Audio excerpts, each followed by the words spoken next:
Okay, so we have to finish a bit early today because of Rosh Chodesh. I think davening's at 6:35, so we'll finish at 6:30. So we were talking about the responsibilities that a neighbor has in order to avoid causing damage to his next door neighbor. We have to also think outside of our own present context and think more of an agricultural society as well. When we think about these issues, people didn't have backyards, they had fields, and your field has to be a source of production for yourself while not being a liability to your fellow farmer on either side of you. So hanotea kerem bitzad sadeh shel chavero. So if a person plants a vineyard and it's adjacent to his neighbor's property. So you're not allowed to plant vines all the way up to the property line. But what do you have to do? You have to leave a margin of fallow ground so that you have room to move the plow, because you're not allowed to operate the plow on your neighbor's property.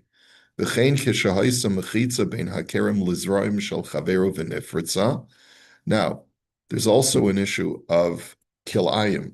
Kilayim is the prohibition of mixing grape seed, uh, or vines together with wheat plants. So if there's a wall that is between your friend's plants and your vineyard, and that wall breaks down, yesh omrim shal bal hakerem ligdor, v'im lo godar chayiv l'shalim l'bal hazroim shenesru.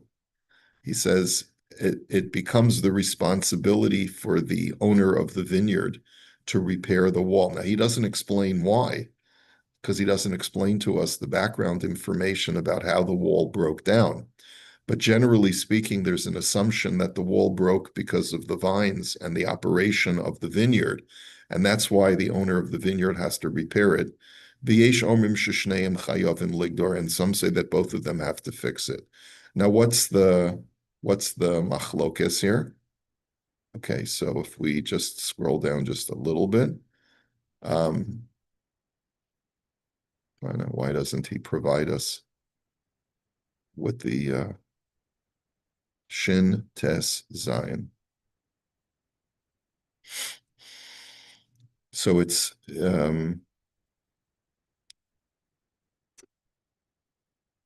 okay. So it's in the Shulchan Aruch Simin Shin Simin Kuf Nun Hey Sif Chaf Hey. So if we'll just take a quick look there to see what the issue is. In any event, we'll go further while we're waiting for that to load.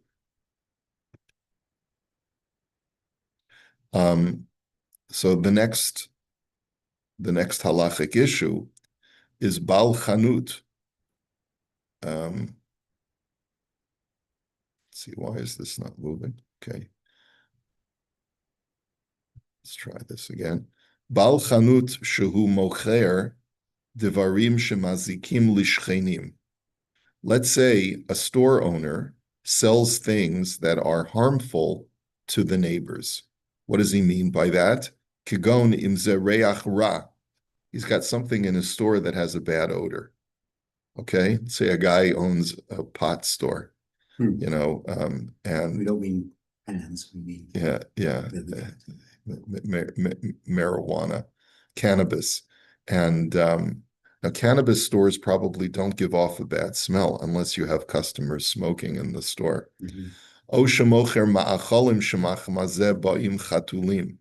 Or let's say he sells food. He's got a restaurant, fast food joint, and he doesn't clean up properly. So a lot of cats or rodents come into the area.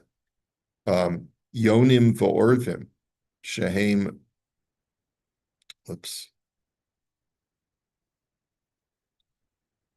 shehem melachlechim o mekarkarim.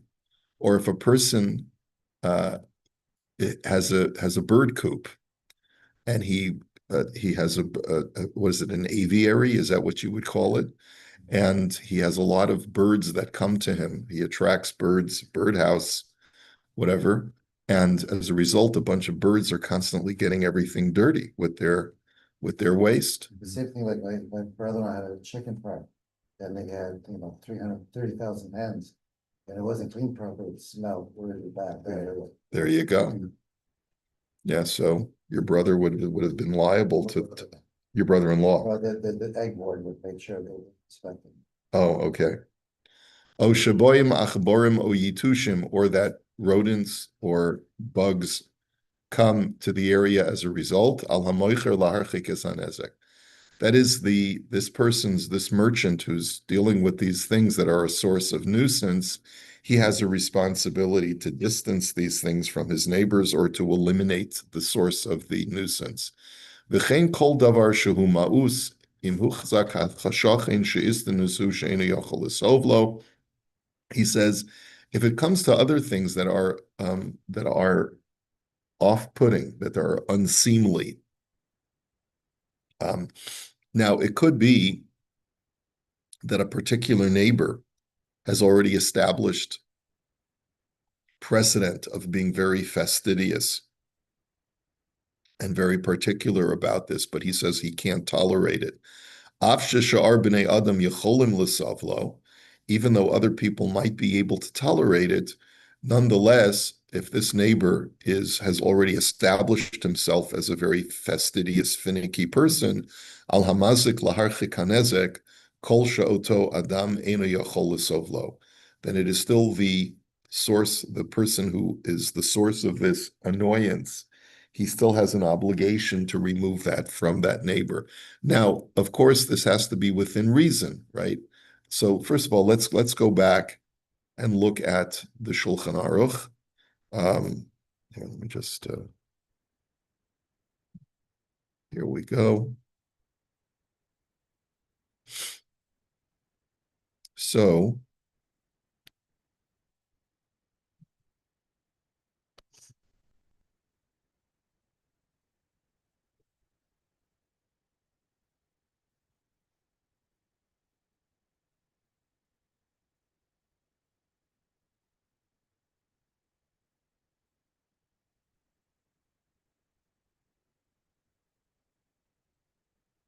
it's Kuf Nun Ches, Sif Chaf Hey. So I'm looking at the wrong source. Sorry.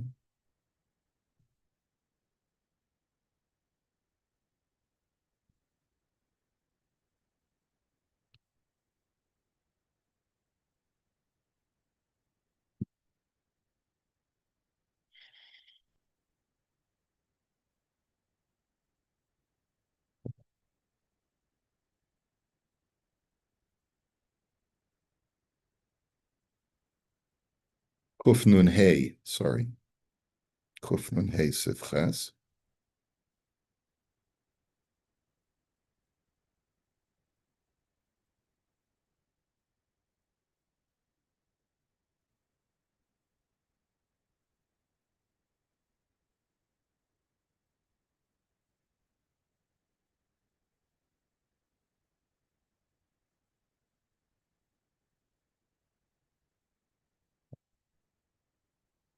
Sif Chaf Hey. Okay. Let's go back. Misha Haisa Sadeh Chaver Netua Gefanim Oshar Ilanot, Ubahu Lintoa Betoch Sadeu Gefanim Bitsad Gefanim, O Ilanot Bitsad Ilanot, Tzorech Laharchik Dalet Amot. If you have the same species of tree that you or vine that you would like to plant on your property next to your friend's vineyard, that's totally fine, but you have to distance it 4 amos to give each person the opportunity to operate his plow on his own property. And the Ramah explains,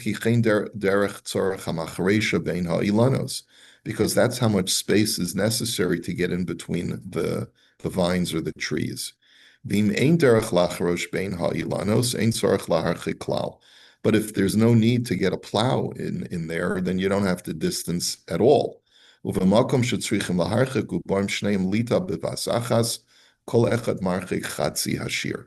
And when they're planting at the same time, they both have purchased new farmland and they're putting down their vines at the same time. Each one has to distance 2 amos.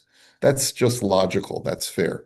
It's if one is there first, then the other one who's coming second has to distance 4 amos. But he says, Bamedvar mamurim be'eretz Yisrael.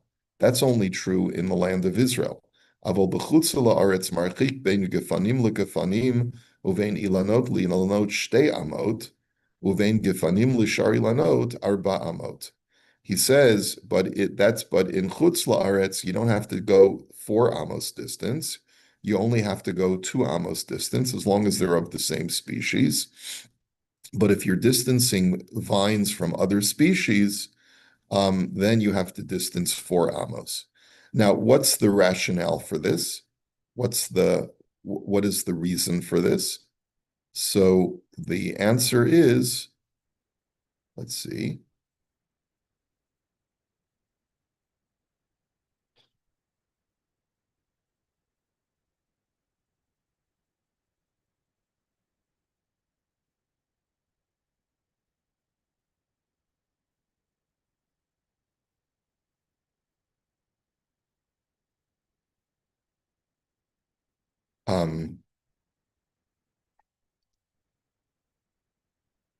So the Rama, just before we go into the reason, the Rama says, "V'yesh omrim debein gefanim le'ilanos beinu laharchik kifi omed hadas." The Rama says that you have to distance even further potentially than 4 amos if you're planting vines next to trees. Shelo yafricho ha'ofos min ha'ilanos el hagefanim b'shita echad, so that the birds in the trees don't fly over to the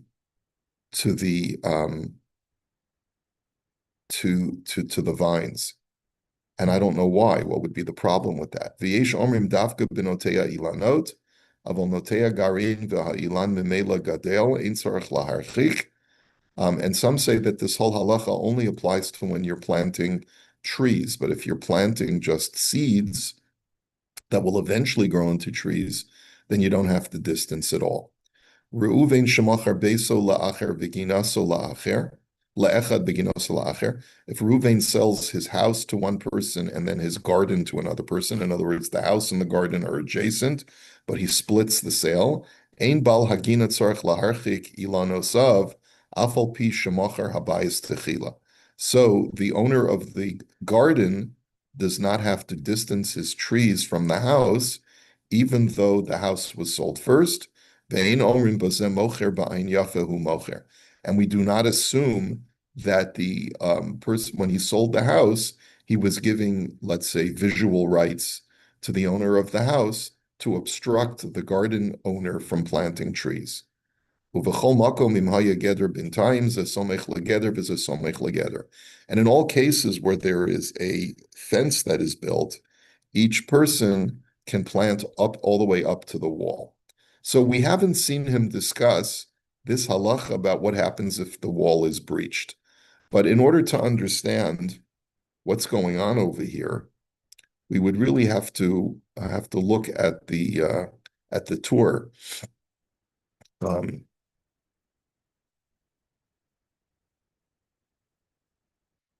What's the difference between in Israel and outside of Israel? I don't know. He hasn't explained it. I'm trying to figure out. But apart from the rationale, the difference is 2 versus 4. What is the specific difference? Okay. Yeah, so that's what I'm trying to figure out. Okay. Okay.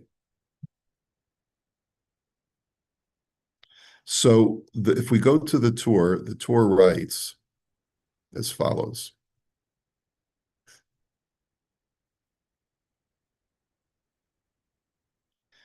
Ruvain chayev l'salek hezeko af l'Rebbe Yehuda da'amar lanizik laharchik esatzmo heichad lo havi giri delay mo dehacha kevin denafish hezek de Shimon v'gam tashmish Shimon kavua. So there are cases where there's a difference of opinion. So this was a shaila that was asked to the Rosh. Reuven chafar guma b'chatzero Shemei geshamim yikalchu letocha. Reuven digs a pit in his garden, in his courtyard, with the intention of rainwater collecting in that area.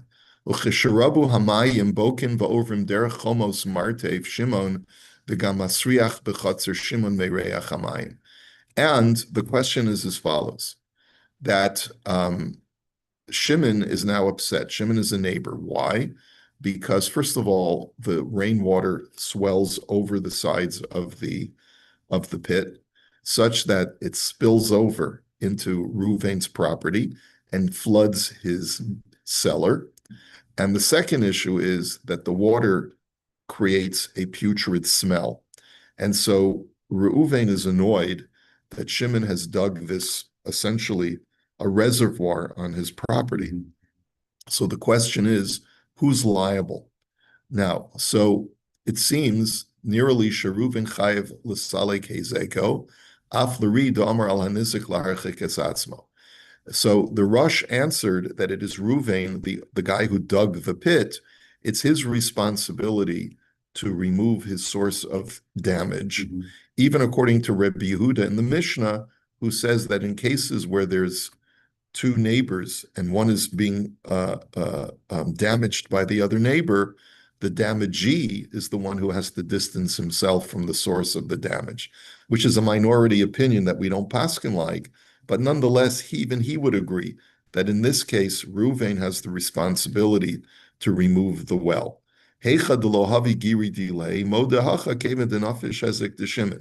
Why? Because Shimon's damage is substantial.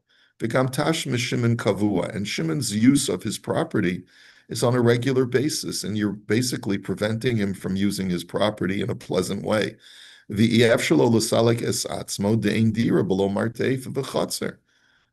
says, and basically you're not allowing Reuven, you're not allowing Shimon, the owner of the cellar nearby, to use his property the way that it was meant to be used.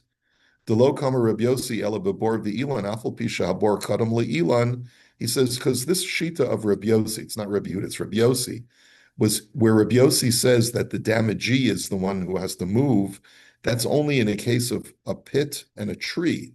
Afal pisha habor kadam le'ilan lo yakutz shezeh chofer b'soch shalo b'zenata b'soch shalo mishum destam bor humayim mechunasim uvekal yuchal hanizik l'salik esatzmo. He says the question is, you have two neighbors. Reuven owns a tree, Shimon owns a pit. The roots of the tree are growing into Shimon's pit. The question is, who's responsible is it Shimon's responsibility to redig the pit at a distance from the roots? Or is it Reuven's responsibility to cut down the tree, or at least to cut down the roots? So it's a machlokus in the Mishnah who's responsible. Rabbi Yossi happens to be the minority opinion, and he says that let the guy who owns the pit move the pit away from the tree. Don't cut down the tree. Ubar lo havi kulei hai tashmish kavua, because a pit, after all, is not such a fixed utility. V'gam lo nafish hazeka kulei hai.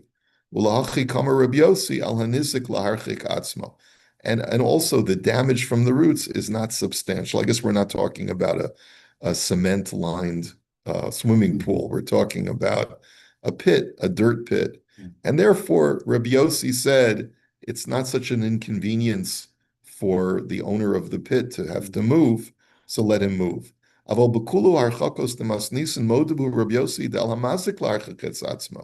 But in all other cases, Rabbi Yossi would agree that the source of the damage, the damager, is the one who has to move the damage. And clearly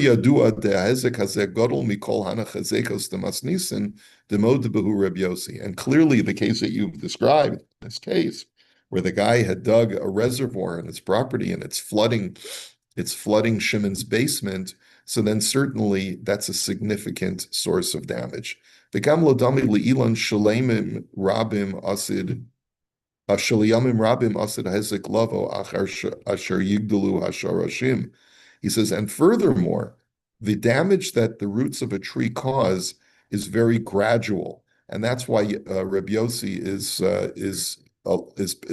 is more permissive. Okay. Aval benidon ze miyad kishamayim rabim umisasvim beguma bokim va'ovrim lechatzer shimun v'habigiri delay. But in our case of the flooding pit, the damage is instantaneous, and therefore it's considered to be like someone shooting arrows from his property over to his neighbor's property. Okay, so that's really the case over there. What about the law of Eretz Yisrael? We haven't yet seen any discussion of that. Let's wait till tomorrow, and we'll be able to flesh this out a little bit more. What is the consideration? Who was the first